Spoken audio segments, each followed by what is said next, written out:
Atenção, atenção, atenção, senhor Newton César chamando.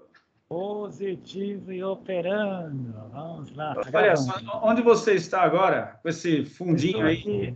Vamos lá, planeta Terra, Sistema Solar, América do Sul, Brasil, São Paulo, Estado Guarujá, cidade de Guarujá. Fantástico. Então, assim, as coordenadas geográficas já plenamente estabelecidas. Então, agora vamos trabalhar do litoral. Beleza, maravilha. Eu continuo ingerindo, cara. Continua aqui. Mas vamos lá, mais um episódio de Contatos Insólitos. Esse aqui é de número 76. E o título de hoje é Consciência, Vida e Experiência. Então, vamos lá. Eu vou, mais ou menos, como sempre, te dar aí um preâmbulo sobre, né, o porquê, a motivação desse tema, o que eu andei pensando, cá com os meus botões. Esse tema em especial eu acho um pouco mais, como eu posso dizer, especulativo, né? Todos os nossos papos são especulativos, né? Mas esse aqui em especial eu acho um pouco mais frutos das minhas conversas, né, comigo mesmo. Mas tudo bem, eu acho que vale a pena a gente conversar a respeito para pensar sobre vários aspectos que a gente vem mencionando dentro da ideia do paradigma do idealismo metafísico em contraposição ao paradigma materialista, né, cara? Então, vamos lá. Por consciência, vida e experiência, eu entendo como se fosse essa cadeia de eventos, né? Esse processo causal de inverter a equação, né? Sair daquele paradigma normal que nós temos, né? De que o universo material ele gera consciência de alguma forma, né? Surge a vida no meio do caminho, né? Antes da consciência, depois da consciência lá na frente, né? Nos seres superiores, em nós, seres humanos, ela passa a acontecer ainda de uma forma não entendida, né? Tanto o surgimento da vida quanto o surgimento da consciência. E dentro dessa visão do idealismo metafísico, meio que capitaneada aí pelo Bernardo Kastrup, essa ideia ela é invertida, né? É a consciência, na verdade, que geraria a vida através dessa dissociação dessa grande mente universal, e a vida seria simplesmente a imagem dessa dissociação em diferentes níveis de complexidade, né? E eu acho que muito dos nossos problemas e do nosso relacionamento conflitante com o reino natural advém da falta de compreensão dessa relação causal e também na nossa falta de capacidade de nos colocarmos dentro desse padrão da experiência que se encontra além daquilo que julgamos ser a experiência humana, né? Então, o grande perigo que eu acho que um dos grandes perigos, né, que eu acho que existe nessa relação invertida é justamente a gente ter essa dificuldade, ou pelo menos não conseguir se colocar no lugar do outro, né? Então, a gente não consegue se colocar no lugar do outro da mesma espécie. Imagina as dificuldades de a gente se colocar no lugar de uma outra espécie. Então, sei lá, um animal, um vegetal, né, que seriam seres dissociados, entendendo que todos eles também estão passando por experiências muito diferentes das nossas, né, completamente diferentes, mas que não deixam de ser experiências. Desculpa. E enquanto que isso nos prejudica no sentido de nos colocar no lugar do outro realmente para vivenciar aquilo que o outro está vivendo, e talvez a partir daí isso nos colocasse numa posição de mais cautela, de mais cuidado, um posicionamento mais de proteção e de cuidado, ao invés desse posicionamento conflitante e beligerante, muitas vezes, tratando o reino natural de forma predatória e não de forma a ser uma grande base que nos pudesse permitir que a nossa espécie pudesse continuar nesse planeta e nós fôssemos, na verdade, os cuidadores desse ambiente, não os destruidores do mesmo, né?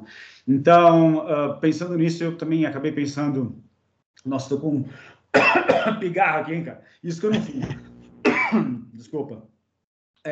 Pensando também nas experiências que a psicologia transpessoal, ou que as experiências com aquelas substâncias alucinógenas, as pessoas acabam relatando que se vem na pele de um animal, né, ou se vem vivenciando, passando pela experiência de uma árvore, e é chamada de psicologia transpessoal justamente por causa disso, né, porque extrapola simplesmente a experiência humana, adentrando em outros campos.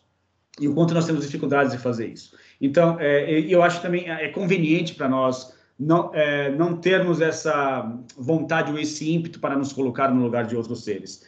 é conveniente para a gente antropomorfizar tudo ao nosso redor. Então, a gente joga ou transfere ou projeta para essas outras criaturas, no máximo, experiências como as nossas, né? E não passamos a ter a qualidade dessa criatividade de se pensar que outros tipos de experiências, não necessariamente piores do que as nossas, talvez até melhores, podem estar ocorrendo em outros seres por aí, ao longo da cadeia evolucionária da Terra, mas também no cosmos, no universo em geral, o quanto que a vida pode ser criativa em termos de desenvolvimento e de acúmulo de complexidade ao longo das eras, fornecendo experiências muito diferentes das nossas e não necessariamente piores, mas muito pelo contrário, até melhores do que as nossas, né?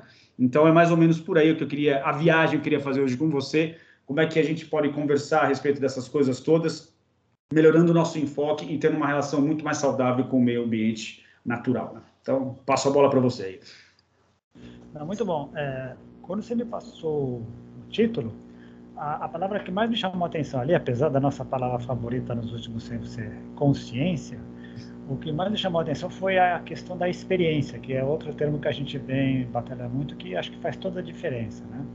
E aí duas coisas me ocorreram. Não sei se foi na semana passada ou na outra semana, eu te passei um link em que o Rupert Sheldrake estava desafiando o Steven Pinker para um debate, verdade, né, público, né? E qual que é a ideia dele? O Sheldrake ele é desses cientistas com C maiúsculo que combatem a ciência antiga, a ciência retrógrada, que não reconhece a consciência, que não reconhece uma série de coisas. No livro dele, num dos livros dele, o Science Delusion, em que ele lista 10 dogmas da ciência, ele começa com a primeira lá, que a ciência antiga é materialista, né?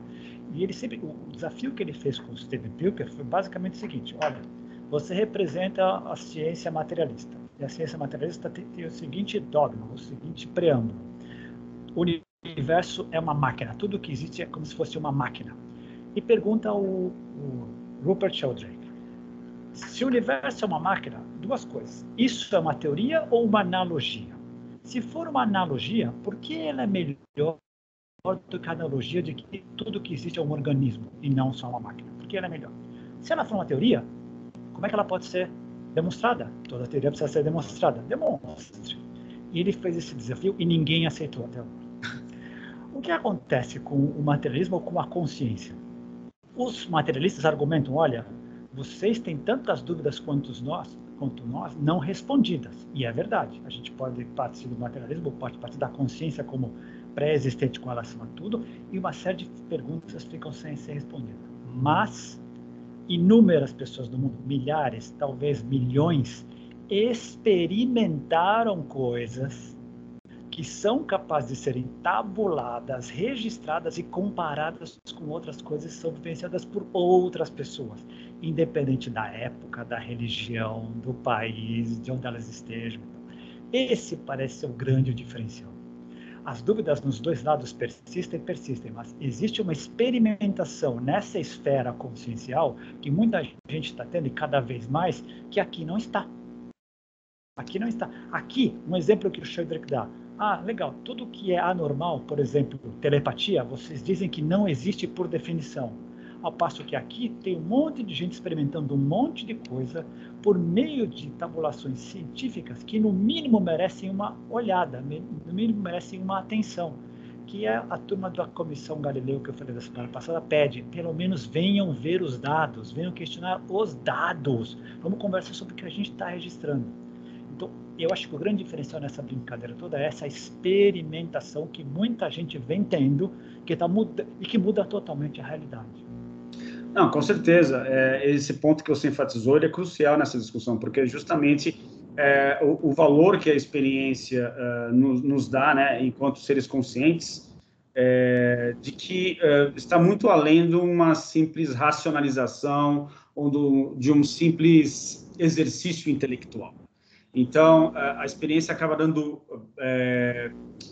espaço para que outros tipos de cognição entrem, né, adentrem nessa experiência, né, que a gente não tem uma palavra melhor para definir isso, e que acaba enriquecendo muito mais essa percepção do entorno e essa percepção de que fazemos parte de algo muito maior, do que simplesmente uma racionalização ou um exercício intelectual que parte de certos axiomas que são imutáveis também, ou de certas premissas que nunca são questionadas, porque também é conveniente você mantê-las por uma série de razões, e principalmente porque nós, seres humanos, independente de sermos cientistas ou não, temos algo em comum, que é o famoso ego, né, cara? E quando a coisa pega no ego, a gente tende a fechar, a entender a coisa pelo nosso viés, a defender bandeiras, defender princípios, por uma simples questão de que é muito ruim a gente dizer, ou muito ruim a gente reconhecer que estamos errados. Não importa de que lado estejamos, né? Então, assim, e ao invés de eu chegar aí para falar para você, realmente há uma outra possibilidade, eu reconheço que eu posso estar errado, é melhor eu defender a minha ideia ou defender aquilo que eu acredito com unhas e dentes e não reconhecer isso.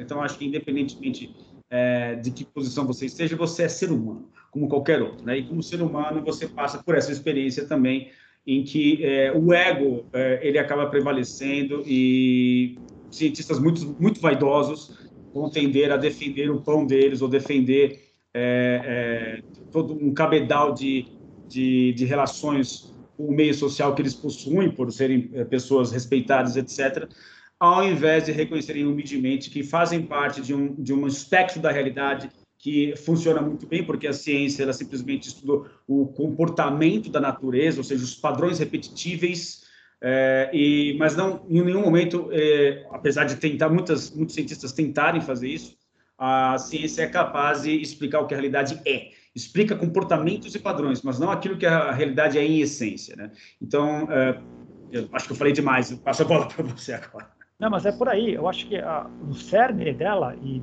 vou fazer aquilo que você faz sempre, nós somos super pró-ciência. É uma das maneiras que existem para a gente interpretar a realidade. A ciência com C maiúsculo pura diante da minha realidade, diante de um fenômeno, eu faço uma hipótese, eu crio experimentos para testá-la e eu obtenho os resultados. É isso que ela faz. E faz muito bem. Tem seus limites, como tudo tem. O problema é se aferrar a isso. Do iluminismo para cá, as sociedades em geral se aferraram muito a isso, se deu mais valor a essa parte cognitiva do que a outras formas de obter conhecimento. Então, uma pessoa inteligente pode ser aquela pessoa que tem um QI alto, ponto. Qualquer outro tipo de virtude que ela tenha não é valorizado. E, de novo, a partir do momento que a gente constrói todo um cabedal de filtragem e interpretação do mundo baseado numa única maneira de ser, e eu fico escravo disso, é muito difícil, como a gente costuma brincar aqui, largar o osso, reconhecer que tem dúvida e colocar em xeque, poxa, todo o investimento de uma vida inteira que eu fiz com relação a isso, se eu estiver errado, para onde é que eu vou, o que eu faço? Vem todo um temor e tudo aquilo que esse tipo de cientista acredita como apenas um produto de reações neuronais que acontecem no cérebro, acabam se mostrando insuficiente para dar conta de uma realidade que é muito maior. Quem advoga da causa espiritualista, vamos dizer assim, um pouco mais aberta, consciencial, acho que o termo melhor é consciencial. Quem advoga pela consciencial sabe que está navegando num universo pantanoso, mas o horizonte desse universo é muito maior e não teme explorá-lo. Mas é muito difícil interpretar esse universo consciencial cognitivamente, porque as palavras limitam, os conceitos limitam, mas é o que a gente tem agora. Mas as pessoas vivenciando coisas parecidas conseguem trocar ideias e a gente vai acrescentando cada vez mais pinceladas nesse grande mosaico. Essas pessoas conscienciais não temem isso. Elas são um pouco mais corajosas. Quem tem a temer é o materialismo. Puxa, se alguém começar... Eles sabem que algumas pessoas não serão respondidas por esse tipo de metodologia. Não há como. O problema é que aqui é como se aqui já tivesse limitado o tipo de conhecimento. Você só explora em micro ou macro, nas dimensões. Aqui tem todo o universo. Só a parte subjetiva do eu humano já é um cosmos à parte. E que essa parte nem entra.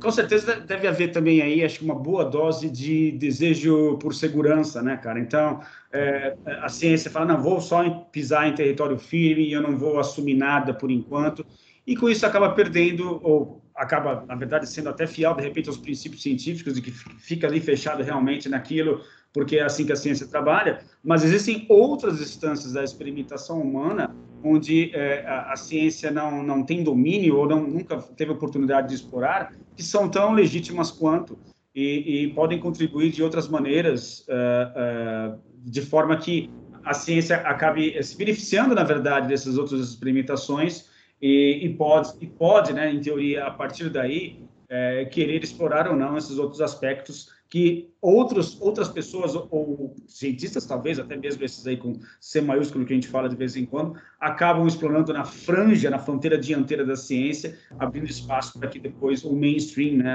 a espinha dorsal da ciência como um todo, venha acompanhando.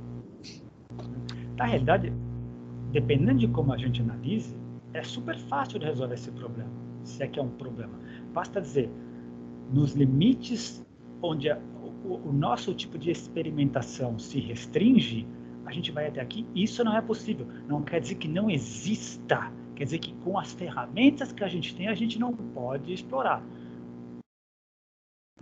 Nós podemos nos negar a usar outros tipos de ferramenta. O problema é negar a realidade de outras coisas que outras pessoas estão vendo com outras ferramentas. Reconhecer que possam existir outras ferramentas já daria uma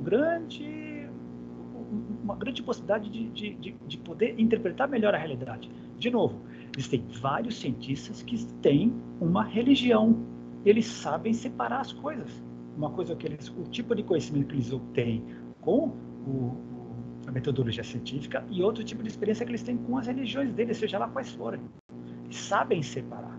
O problema é quando a ciência é pedante o suficiente para dizer isso não existe. Exato. Isso não existe. Isso é muito ousado. Sim.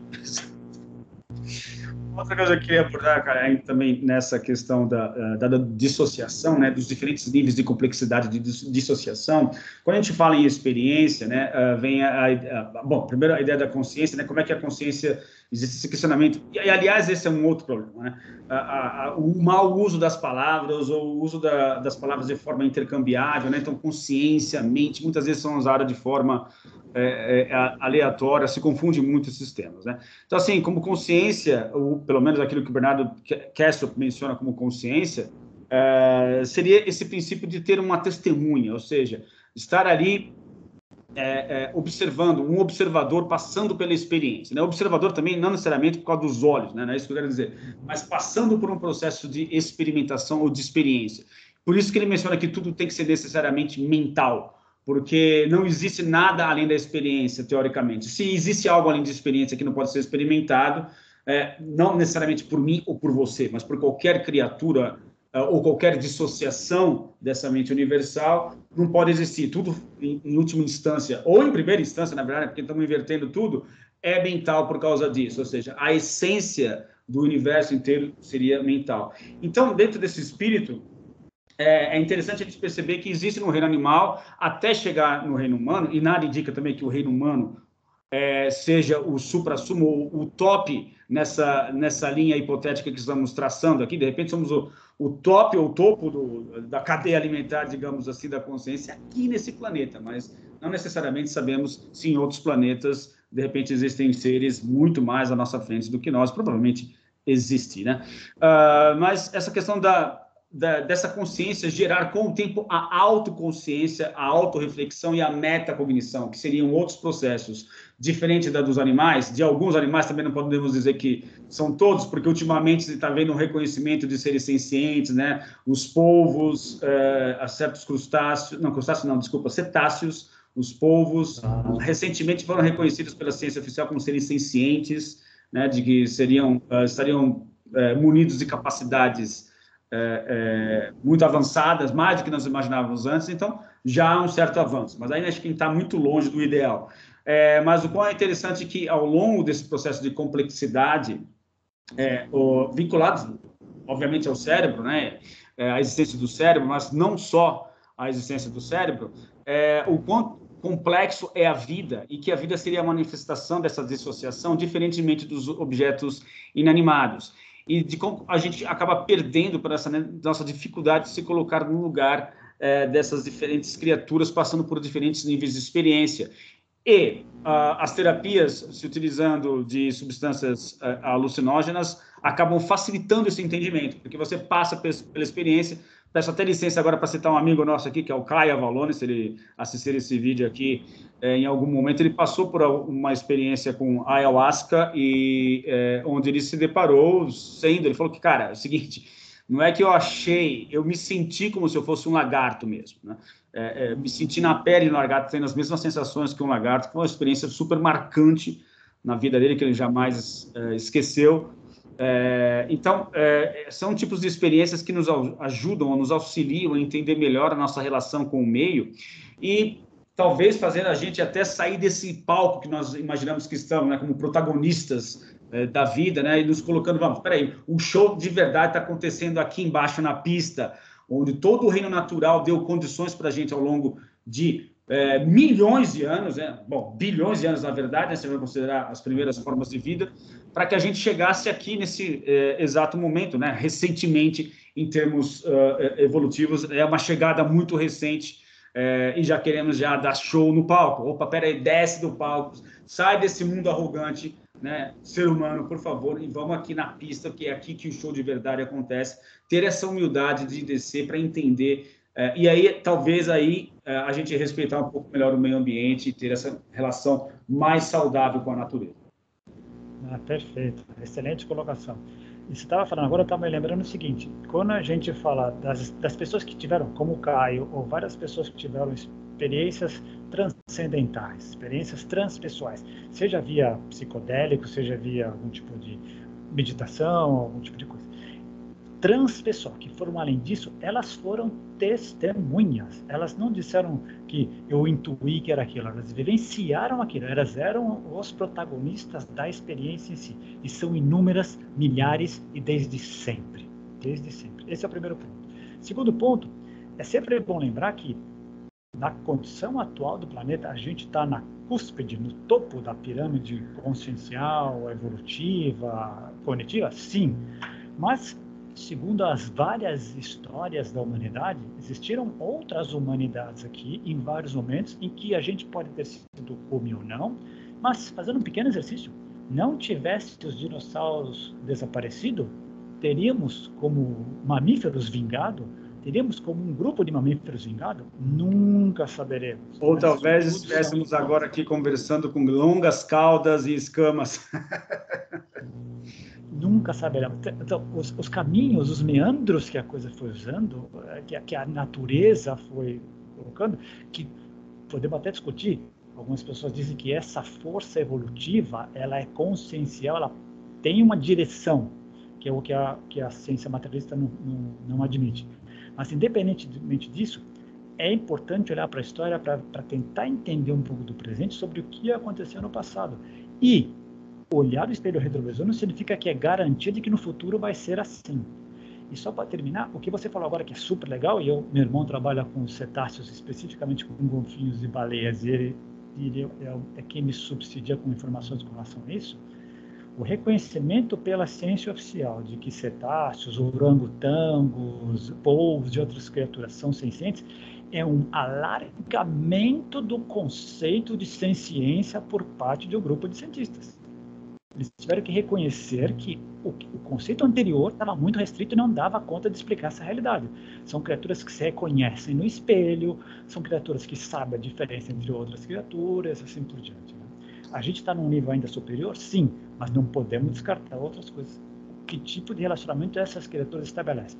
E só para terminar, eu sei que já tinha falado agora há pouco, mas agora é para valer, essa questão de se colocar no lugar do outro, essa empatia é super importante, que é um fenômeno totalmente humano, consciencial, que o materialismo não reconhece. Seria só um produto acidental de reações neuronais que acontecem no cérebro? Não, é muito mais do que isso. É muito mais. Exatamente. Me lembrei também dos corvos. Os corvos também recentemente estão sendo feitos os experimentos com eles. Eles são super inteligentes. Aprendem rapidamente. Então, assim, realmente a gente acaba...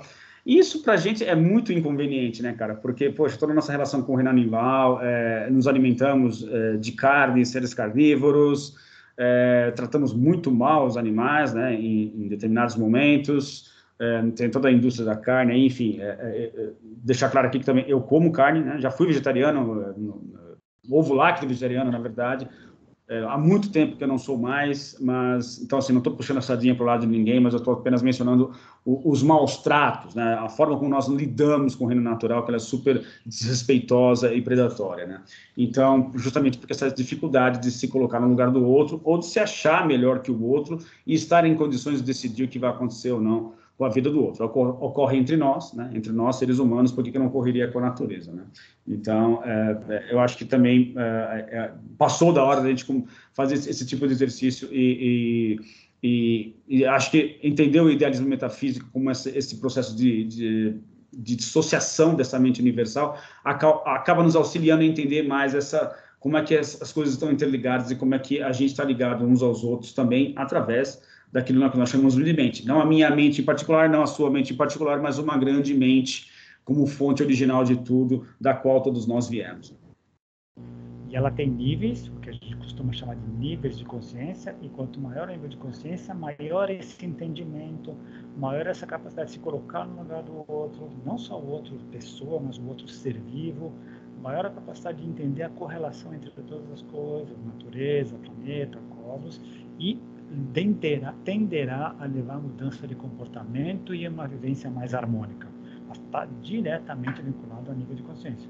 Quer dizer, tudo indicará que a gente vai ser capaz de criar carne artificial para satisfazer esse gosto nosso, se preocupando apenas mais com os nutrientes do que com o prazer em si da alimentação, preservando todo o ambiente ao nosso redor e com tudo que está vivendo em harmonia dinâmica, porque é sempre um processo dinâmico. Mas a nível de consciência, como a gente já conversou aqui várias vezes. E recai também muito na ideia do budismo, né, cara, de respeito pelos outros animais, né, de convivência pacífica com os animais, e também na ideia de que um assunto que abordamos nos 2 episódios anteriores, que é a própria reencarnação. Acredita-se dentro do hinduísmo, por exemplo, de que nós podemos reencarnar em animais, dependendo da relação que nós estabelecemos com os próprios animais, isso refletiria em karma, e aí depois uma vida posterior você viria um animal, etc. Também, mais uma vez, volto a dizer que não estou afirmando nada aqui, mas existem indícios, setas apontando para certas direções, né, ou certa simbologia que nos aponta para uma coisa que se encontra além daquilo que nós estamos vendo realmente, mas que a gente não pode negar, que não pode ser passado despercebido. Né? E, de novo, acho que é bem legal a gente poder também fazer nossa avaliação. Existem linhas espiritualistas que advogam isso, que existem reencarnação em insetos, em todos os tipos de animais. Alguns cobrem a boca e saem com uma vassourinha na frente para não pisar em nada, porque pode ser um tio, um parente que está reencarnado aí. Podemos provar que não podemos provar que é. Podemos provar que não é assim, tampouco podemos. Isso é de condição necessária e suficiente para a gente poder respeitar todas as criaturas que existem? Não, mas é um fator a mais que nos mostra, puxa, tudo isso está aberto, tudo isso deveria viver em harmonia de alguma maneira. Cabe a nós que estamos enxergando isso, procurar fazer com que aconteça. Essas criaturas não têm a ciência, sem ciência que a gente tem, não tem esse entendimento que a gente tem. Nós temos. Nós estamos olhando para uma casa, a gente mora na casa e estamos destruindo a nossa própria casa. Está a olhos vistos. Cabe a nós mexer nela, começar a repará-la.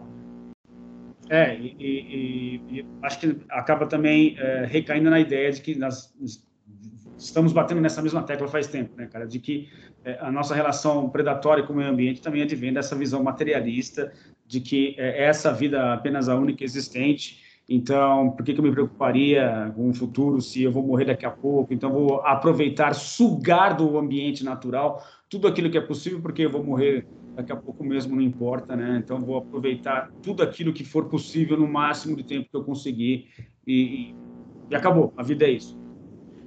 E o que está aí está para me servir. Só está para me servir. Minha relação com isso é de predação, de exploração.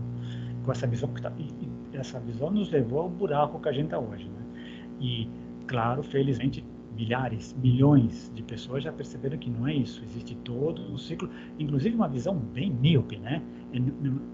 é não pensar nos filhos, nos netos, nas novas gerações, no que a gente que a gente poderá viver lá para frente. Não só humanos, mas do planeta em si. Agora, temos que admitir, é uma visão recorrente em muita gente. Muita gente. Esse é o que é o grande desafio nosso. Tudo que a gente tem aqui está vivendo ao mesmo tempo. Essas pessoas que têm essa visão curta, porque não são más, como diria os grandes espiritualistas, essas pessoas são ignorantes. Elas não têm a mínima ideia de como é que funciona o jogo cósmico. Gente como nós dois, as pessoas que a gente conhece, as pessoas que a gente admira, tampouco conhecemos todas as regras do jogo cósmico, mas um pouquinho a gente já sacou. E esse pouquinho que a gente já sacou já mostra, tá errado a maneira como a gente tem levado as coisas nos últimos 10, 15 mil anos. Não tá levando a gente para extinção, não tá legal. E a gente percebeu, mesmo sem entender todas as regras do jogo cósmico, que talvez a gente nunca venha entender, mas o suficiente que a gente entendeu, já deu para sacar que está tudo invertido, a gente não está sacando. Cara, mas também há um certo grau de esperança, digamos assim, não vou exagerar muito, mas talvez haja um certo grau de esperança, por exemplo, nessas novas gerações, justamente por estarmos vivenciando esse momento onde os serviços estão sendo cada vez mais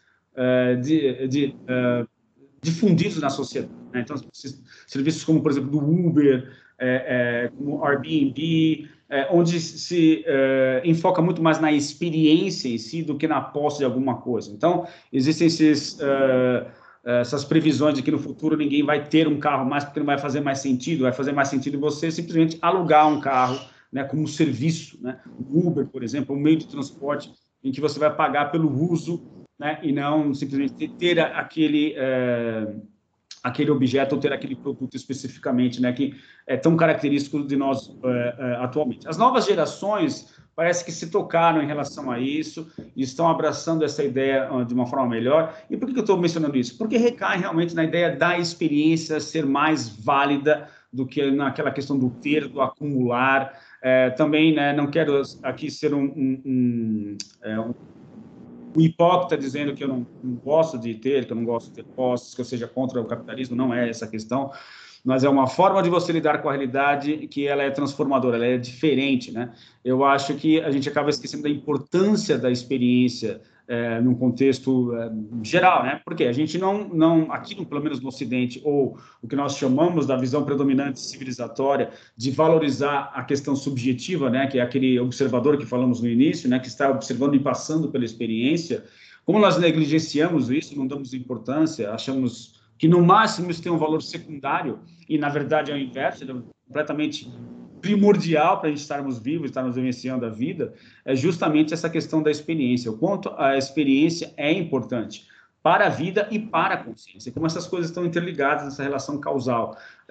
Como a gente não entende isso, não valoriza, a gente extirpa, mutila partes importantes de nossa realidade, né, da nossa própria experiência, porque estamos seguindo a manada, né, no sentido de enquadrar tudo isso dentro de uma visão parcial da realidade, que é a majoritariamente aceita, e ignoramos todo o resto. Impressionante. Esse parece que é um dos grandes calcanhares de Aquiles que a gente tem. A nossa grande dificuldade de encarar a realidade com a amplitude que ela tem. A gente precisa, às vezes, se esforçar a ter um túnel para poder conviver harmonicamente, porque dá trabalho abrir o leque e abrir. E aumenta o índice de determinação da realidade, de compreensão dela. E um comentário que você estava falando que eu achei muito legal é essa ideia das novas gerações terem uma relação diferente com o apego. O apego que, durante pelo menos o século XX, foi muito forte, a gente ter as coisas para ver. Parece que eles têm isso melhor resolvido. Por outro lado, eles têm uma coisa que eles precisam resolver melhor do que a gente tem menos, que é a questão da imagem. Tem muito apego à imagem vinculada a mídias sociais. Eu preciso ser alguma coisa na mídia social, mesmo que eu não seja eu como eu. Os mais antigos têm isso um pouco mais resolvido do que essa nova geração. Enfim, todos temos que aprender com todos o tempo inteiro. por isso que é bem saudável esse tipo de vivência. As gerações vão sucedendo e a ideia é incorporar e expandir aquilo que é melhor e o que é ruim, deixar de lado e aprender com as lições e tocar o barco para frente. Legal. Ainda dentro dessa temática, dessa relação causal entre consciência, vida e experiência, por mais que seja absurda a alegação, a gente poderia especular a respeito da questão da montagem de um cenário para que depois os atores apareçam, né? Em um filme, por exemplo, tem que haver cenário, né? Em uma peça de teatro tem que haver o cenário, embora hajam peças que não há cenário algum, mas enfim, existe pelo menos um palco, um lugar onde os atores vão atuar. Então, o surgimento da vida, eu acho que me parece muito relacionado com isso, né? Agora, falando mais do ponto de vista filosófico, obviamente não temos como provar nada ou falar sobre ciência nesse ponto em particular, porque mesmo a ciência também, a vida ainda é um mistério. Do quão faria sentido, então, essa questão da consciência privilegiar. Como o Bernardo Kessler menciona, que os seres inanimados seriam simplesmente extensões ou imagens que a nós, seres dissociados, temos dessa grande mente universal, mas que não são autoconscientes, ou seja, não são dissociações dessa mente universal, é simplesmente a mente universal ali se manifestando nua e crua. Essas dissociações, que a gente poderia denominar de vida, né, pelas quais passamos, né, por níveis altamente diferenciados, é que vão observar esse mundo e atuar nesse mundo de forma a privilegiar as inter-relações, né, e a partir daí surgirem as complexidades. Para que num momento, lá na frente, finalmente a autoconsciência surja, né? Opa, peraí, em primeiro momento, você, como animal, você, ao passar por algum tipo de experiência, seja ela prazerosa ou não, você é aquilo, né? Ou seja, o prazer, você é aquele prazer. A dor, você é aquela dor, né? A dor de estar sendo comido por um leão na savana, você é aquela dor. O nível de investimento biológico evolucionário é absurdo, né? Para que nas gerações depois dessa, finalmente, uma autoconsciência surja. Peraí, além de eu estar passando por essa dor, eu sou o ser consciente que está passando por essa dor e estou questionando por que eu estou passando por essa dor, né? Eu acho que é um processo muito arriscado. Ele pode ser entendido de uma forma até bem-humorada e sei lá, entendendo assim, pô, caramba, era melhor ter sido um animal, porque pelo menos o animal não entrava em crises existenciais, né? Ficaria de uma forma mais harmônica ali infiltrado na natureza, mas nós não, surgimos nós com essas crises, né? Quem sou eu, o que eu estou fazendo aqui, para onde eu vou, mas eu acho que era um risco que valia a pena. Se existe esse grau de investimento, se existe, que é muito investimento, né, cara? São bilhões de anos para que a vida autoconsciente finalmente surgisse, com o risco, inclusive, de colocar tudo a perder, é porque, na minha cabeça, no meu entendimento, ainda assim valeria a pena, né? Então, e usando os conhecimentos da filosofia perene que a gente costuma chamar a atenção aqui, essa consciência cósmica tal, Brahma, Deus, o profundo, criou esse cenário a partir do Big Bang. Tá aí o cenário, foi se desenvolvendo, a evolução existe, ela é observável, ela é mensurável, e aqui estamos, as criaturas autoconscientes, sencientes, que não só que questionam a si mesmas onde estão, mas chegam a elocubrar a respeito da consciência cósmica, que daria sentido a ela. Ela está aprendendo, ela não sabe tudo, ela está aprendendo através dos nossos olhos, cheirando através dos nossos narinas, tocando através das nossas mãos e se desenvolvendo a partir daí, né? Esse seria o argumento que existiria, não é à toa, não, teria um propósito que o Carlos faz no Cemitério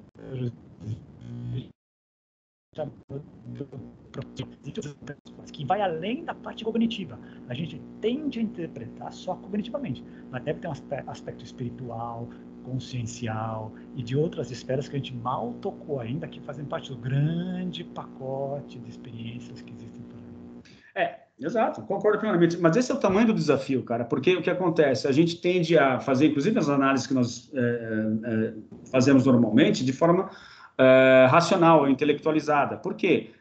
As ferramentas que nós temos disponíveis, né? Por outro lado, alguém poderia argumentar, tudo bem, mas vocês poderiam falar de uma forma mais filosófica ou mais religiosa. Tá, mas aí são as limitações que nós temos, né? Ou seja, nós também temos muitas limitações e nos deparamos com elas, mas de forma que nos parece, pelo menos no momento, a mais saudável, que é não negar absolutamente nada, ter uma visão mais inclusiva ao invés de excludente e aproveitar aquilo que a ciência tem de melhor, aquilo que o lado racional tem de melhor, aquilo que a intuição tem de melhor e juntar tudo isso num pacotão para dar sentido maior às coisas sem querer excluir, porque eu acho que é esse que é o perigo, né? De você excluir visões ou excluir a importância ou não reconhecer o valor de certas coisas, que eu acho que aí a vala comum, que é muito perigosa, né? A gente gosta de usar outra metáfora, que é jogar água suja com um bebê para fora da bacia, com um bebê junto. Então, eu acho que dá para usar o intelecto, sim, até certo ponto, mesmo porque a nossa linguagem ela foi criada em contato com o ambiente, né? Ou seja, a linguagem começou, ao que tudo indica, né, falando para explicar ou comunicar coisas da sobrevivência básica. Há um leão ali, existe uma árvore frutífera lá, vamos para um outro lugar beber água, ou seja, condições que estariam muito relacionadas com a sobrevivência e que a partir daí seria meio que um lugar comum a gente seguir essa mesma lógica e trabalhar com a linguagem dessa forma mais prática, né? Você está indo aí? Deu uma congelada boa, cara. Eu não sei se atrapalhou a gravação. Estou te vendo agora. Estou te vendo. Voltou? Voltou. Voltou a sua voz, mas a imagem está meio travada. Tá, a tua parte não parou nada. Acho que gravou tudo. Beleza. Porque aqui acompanhando não teve problema nenhum. Talvez tenha que parar. Então, pegando um gancho que você falou, acho que é muito legal, que é a parte cognitiva, que é a intelectual. A gente ficou refém dela porque ela nos deu mecanismos para a gente entender uma série de coisas. E entendemos mesmo. E somos capazes de colocar sondas em Marte, graças a ela. Somos capazes de fazer transplantes de órgãos. Isso é tudo graças a essa parte da que a gente intelectual. Porém, a gente tem que reconhecer algumas coisas que também em avanços em outras esferas. Nós somos muito ruins em fazer avaliações. Nós somos vítimas e reféns dos vieses cognitivos. Isso está provado no Rápido e Devagar e uma série de outros livros. Nós temos um problema tremendo de ruído de interpretar as informações. O mesmo juiz é capaz de analisar o mesmo caso de lei, de crime e dar pareceres diferentes.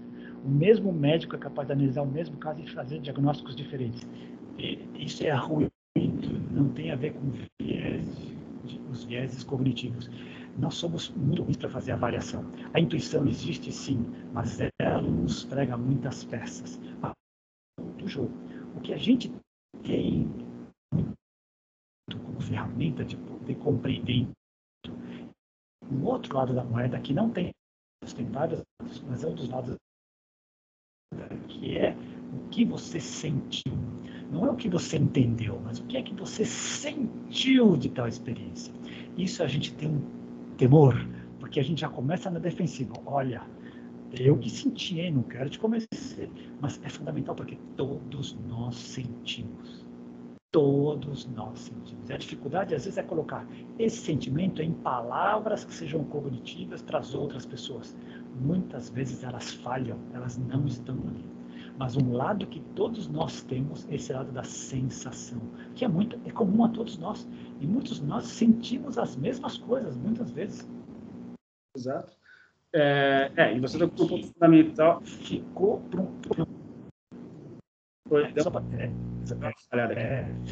a parte do seguinte. Oi, voltou? Agora acho que voltou. Oi, voltou? Voltou. A tua parte ficou o tempo inteiro normal, não congelou. Mas só para terminar, a parte da sensação, para a sociedade ocidental, ela sempre foi colocada num segundo plano. O que importa é o que você entendeu, o que importa é o que diz a lei, o que importa é como todo mundo entende, ou a maioria entende. O que você sentiu é problema seu. Vai se analisar.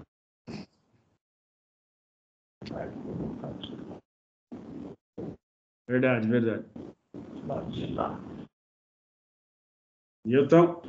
E quando está totalmente racional, então olha a sensação. Nós somos mais sensoriais do que racionais.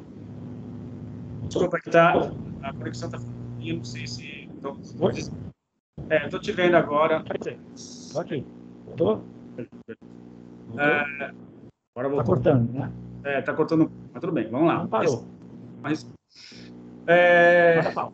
Não, o que você mencionou a respeito da questão do sentir, cara, é fundamental. Eu acho que é o ponto real. A gente, no universo ocidental, a gente pouco explorou a consciência, pouco explorou o universo subjetivo, e muitas vezes até negligenciamos, não damos bola, achamos que nem existe muitas vezes, né? É tão maluco que determinados segmentos negam completamente a existência do universo subjetivo, havendo só um universo externo, né? Que é válido, porque tudo que for subjetivo não tem valia alguma. O quão isso é mutilador, né, cara? E é complicado duas vezes, ou de forma dobrada, pelo fato de não haver, inclusive, um linguajar ou uma linguagem que dê conta de explicar de forma mais objetiva aquilo que se passa no universo subjetivo. Eu sei que pode parecer uma contradição, estou falando aqui um paradoxo, mas eu acho que é possível, sim, desenvolver uma linguagem mais condizente com o universo subjetivo, sim. É que a gente não dá importância a isso, né? Temos preconceito, tanto é que o Oriente conseguiu, né, desenvolver uma linguagem própria para descrever essas experiências todas, né? Então, você pega lá desde o jainismo, hinduísmo, o próprio budismo, dá conta de tentar descrever essas sensações, esses estados alterados de consciência, estados expansivos de consciência, com toda uma linguagem própria de exploração que eles foram sendo obrigados, na verdade, a dar nomes para aquilo e explicarem da forma que conseguiam, né? Então, nós no Ocidente tendemos a não dar muito a bola para isso, não ligar para isso e recai nas consequências nefastas que nós estamos discutindo aqui, justamente por não ligarmos para a questão da sensação, do sentimento, e aí extirpamos essa experiência ou limitamos essa experiência de acordo com aquilo que o meio ambiente determina e não de acordo com aquilo que você, do ponto de vista do observador, está realmente sentindo. E essa turma do Oriente, eles experimentaram, ou eles vêm experimentando há milhares de anos uma série de coisas, então tal aquilo, e aí que está uma das diferenças que tem. Eles investiram tempo e energia para poder compartilhar aquilo, sintetizar minimamente aquilo, com todas as diferenças que há. De novo, não existe só um tipo de budismo, não existe só um tipo de taoísmo, existem interpretações diferentes, mas existe outra coisa bem gozada e bem típica de nós aqui do Ocidente, diferenças e não que as correntes têm em comum, não que a gente tem em comum, a gente valoriza as diferenças. As diferenças dão um colorido? Não, mas primeiro partimos do que a gente tem em comum. Se a gente partir do que a gente tem em comum, fica mais fácil levar uma discussão para um bom termo do que chegar à conclusão do conflito via guerra. Né? Partir das diferenças é buscar o conflito armado para resolver as circunstâncias. E essa parte do sentir é fundamental para todos nós, mas no Ocidente foi relegado a um segundo plano. Existe um entendimento que precisa ser feito. Reconhecer é terreno pantanoso? Sim, mas é parte intrínseca da vivência humana. Então vamos nos dedicar a tentar sentar e conversar a respeito. Mas nós temos, inclusive, dificuldades para reconhecer aquilo que nós temos em comum, né? Que é bastante coisa, né? Muita coisa nós temos em comum, mas não reconhecemos. Não reconhecemos a legitimidade de uma pessoa por causa da cor da sua pele, ou por causa do lugar onde ela nasceu. E, no fim, geneticamente falando, somos praticamente idênticos, né? Então, existe ainda essa disputa, esse bairrismo, né? Essa visão tacanha da realidade, onde não há um reconhecimento das coisas em comum que nós possuímos, e muito provavelmente, cara, esse mundo subjetivo, que é esse mundo da experiência ou do observador ainda não contaminado culturalmente falando, que talvez seja a coisa mais incomum que todos nós temos, porque se você parar para pensar, logo nos primeiros momentos da infância, onde você ainda não foi contaminado pela família, pela cultura, pela formação do seu ego e uma série de outros fatores ambientais, a diferença entre eu e você deve ser praticamente mínima, né? Pelo menos do ponto de vista de uma alma encarnando, né, num corpo recém-nascido. Lógico que a gente vem também comentando que deve haver aí um cabedal ou uma bagagem prévia, talvez, de outras vidas. Lógico, a gente falou sobre isso. Mas, do ponto de vista desse esquecimento que parece ser o lugar comum de todos os seres que encarnam, naquele exato momento, nós todos teríamos algo muito em comum, muito parecido, que seria o ponto zero nesta vida. Previamente ou anteriormente aí a todas as contaminações socioculturais. Então, a gente não reconhece nem isso, cara. Então, você imagina o resto. É bastante complicado. E, por outro lado, te ouvindo agora, me veio uma ideia que é o seguinte. Seria de se esperar que a gente valorizasse mais o que a gente tem de diferente do que a gente tem em comum. Por quê?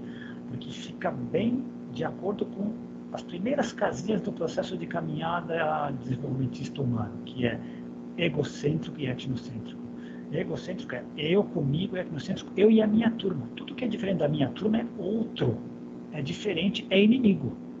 É a casinha 3, a partir da ideia da visão mundicêntrica, para chegar numa visão cosmocêntrica integral, que pouca gente chega, e que a gente vai ser capaz de poder enxergar que as diferenças nos enriquecem e não nos enfraquecem. Nas primeiras casinhas, o diferente me enfraquece. Quem pensa diferente de mim é inimigo, precisa ser banido, porque me traz insegurança. Me reconheço como um igual. Demora. A evolução tem passos, sim. Ela não é à toa. E esse é outro problemão, eu acho, cara. Assim, um problema gigantesco, que é essa falta de reconhecimento da legitimidade do outro, né? Ou seja, de encarar o outro como inimigo, ou enxergar a realidade de uma forma etnocêntrica, que é a aceitação ou a projeção que nós fazemos, por exemplo, de eventuais alienígenas serem os inimigos, né? Porque se a gente tem a dificuldade de reconhecer a valorização, a legitimidade do outro que se encontra aqui no mesmo planeta, né? Sendo da mesma espécie, imagine outros seres vindos de outros planetas. Eu acho que a coisa ficaria ainda mais intensa. Por isso, talvez explicaria em parte por que muitas pessoas, aqueles que acreditam ou se familiarizam com o tema ufológico, possuem um medo ou uma aversão dos famosos ETs maléficos, né, os ETs do mal. Hollywood também reforça um pouco esse lado. Eu diria que reforça bastante, inclusive, porque acho que vem demais, né? O aspecto da invasão, né? Ou seja, os extraterrestres estariam aqui para invadir, para fazer mal, para acabar com tudo. Então, cara, fica compreensível por que a gente projeta nos seres alienígenas também o mesmo tipo de aversão ou de desidentificação com o diferente, né? E você falou uma coisa que eu acho fundamental. Vende mais, né? A parte cinematográfica, literária, vende mais. Por quê? Porque está de acordo com a nossa sombra. A nossa sombra coletiva reconhece isso. Se não me engano, são os Upanishads que dizem: onde existe o outro, existe o medo. Então, eu tenho medo dos coisas, eu tenho medo daquilo que vem de fora, alienígena, exterior, fora de mim. Né? Vende porque faz parte da nossa sombra. Exato. De uma sombra que faz parte de nós, mas que nós gostamos de projetar nos outros. Né? E detestamos reconhecer. Então, assim, coletivo, individual. Ensinamos as nossas crianças desde a mais tenra idade a achar assim que, olha, nós somos os bonzinhos, tá? Aqueles lá são os inimigos. E os inimigos são bem diferentes, né? Nós somos do bem, eles são do mal. Olha, você identifica, classifica esse cara aqui, ó. E adivinha, o que acontece? Os caras de lá, do outro lado, estão falando a mesma coisa de nós. Então, assim, é muito infantil, né, cara? É uma relação infantilizada com o meio ambiente, né, e com as relações interpessoais. E a gente ensina isso para as crianças, mas, na verdade, os adultos estão ensinando isso porque não amadureceram isso dentro deles também. Então, fica num ciclo vicioso, de geração em geração, passando essa visão completamente distorcida adiante, né? A casinha 2, desenvolvimento, depois do egocêntrico, o etnocêntrico, em outras palavras, tribal. É eu com relação à minha tribo. Quem é a minha tribo? É o meu bairro, a minha família, o meu país, são as cores da bandeira. O resto é inimigo. Para eu admitir que isso possa ser visto de uma maneira cooperativa, como fez, por exemplo, a União Europeia. Eles mantêm o país, mas eles abriram mão de uma parte forte do nacionalismo para poder deixar as fronteiras mais porosas para que eles, como comunidade, pudessem viver melhor. Isso não foi fácil. Estamos falando do continente que teve 2 guerras mundiais no século passado. 3 no século anterior. Não foi fácil, mas foram capazes de pensar, maturar, entender que era mais vantagem abrir mão de uma parte desse nacionalismo para um bem comum. E um outro aspecto também que a gente poderia enfatizar em oposição a isso que nós estamos mencionando é que o Oriente, pelo menos em teoria, ou pelo menos no universo mais tradicionalista, lidava muito bem com esses dois aspectos, né? Então, você tem, por exemplo, no taoísmo, né, o famoso símbolo Yin e Yang ali, tanto o preto quanto o branco, tanto o lado sombra quanto o lado luz, fazem parte da natureza. Eles estão ali de forma intercalada, né, desempenhando o seu papel, e o reconhecimento de um lado reforça o outro, né? Ao contrário daquilo que nós fazemos aqui, nós tendemos a abafar os aspectos que estão na sombra e só valorizar aqueles que estão. Impressionante como é uma relação diferenciada e mais matura, né, com a realidade do que nós. Muito bem colocado. Eles, tudo indica que eles entenderam melhor um dos princípios do Kybalion, que é o princípio da polaridade, de maneira muito mais harmônica do que a gente entendeu. A gente sufoca. A nossa ideia é a ideia do princípio do Highlander, só pode sobrar um. E quando eles percebem que não, é um pouco de tudo. É um pingo do branco dentro do negro, um pingo do negro dentro do branco e dinâmico o tempo inteiro, em todas as outras coisas. Eles entenderam isso. Mas, de qualquer maneira, eu acho que fica aqui a ideia, já caminhando aí para o finalzinho do nosso bate-papo aqui, de que essa ideia dessa relação causal de consciência, depois vida e depois experiência, ser um relacionamento muito mais saudável, gerando essa perspectiva de um melhor entendimento, ou pelo menos alargando um pouco melhor o nosso entendimento a respeito da realidade, não batendo o martelo em relação a nada, mas tentando, né, a partir da filosofia integral também, tentar dar mais conta, com mais elementos, daquilo que nos cerca e do nosso papel dentro desse cenário, né? Já que a gente aproveitando que nós falamos do cenário há pouco, sobre o que desempenhar nesse palco, né? Fica, acho que como mensagem final, a gente sair desse palco, descer, ir para a pista do reino natural e estar junto aí, fazendo participando onde o show realmente acontece, que é na pista e não no palco, né, cara? E o palco, ou o palco é o mundo, o palco é o cosmos, né? E pegando o tripé que você falou, tá? A gente pode entregar como uma espiral dinâmica e ascendente. Eu vivo a experiência, eu aumento meu nível de consciência, eu expando a capacidade da vida, tenho outras experiências, e vou indo e vou aumentando, expandindo a capacidade de experimentar, vivenciar e aumentar o nível de consciência, dinamicamente, o tempo inteiro. Exatamente. E aí vamos incluindo e não excluindo, né, de forma que a gente entenda melhor a nossa realidade. E assim tentando contribuir um pouquinho, né, para que as coisas melhorem, né? Pelo menos um pouco, essa seria a ideia original. Né? Está indo, eu ainda sou otimista, apesar de tudo, eu sou otimista. Acho que tem muita gente, é que a gente não se encontrou tanto, mas a tecnologia está mostrando que existe muita gente fazendo muita coisa boa. O problema é que quando tem coisas ruins, elas tendem a ganhar as manchetes, então tendem a ganhar os avanços que a ciência fez na pandemia, ficaram os avanços que fez socialmente, ficar em segundo plano com relação. É do jogo também, o jogo humano. Mas tem gente fazendo muita coisa boa no mundo lá dentro. Legal, cara, legal. Bom, vamos ficando por aqui, cara, que acho que já está dando quase uma horinha, acho que já deu, né, cara? Então, eu queria aproveitar, agradecer você mais uma vez por mais um episódio de Contatos Insólitos. Aproveitar também para pedir para as pessoas, o pessoal tem comentado mais ultimamente, obrigado aí pelos comentários, pelas sugestões. Na medida do possível, a gente vai tentando nos enquadrar aí, né, nas necessidades das pessoas. Então, quem ainda não curtiu os vídeos, curtam, por favor, se inscrevam no canal, porque isso vai ajudando a gente a crescer. Nós estamos aí aos pouquinhos, né?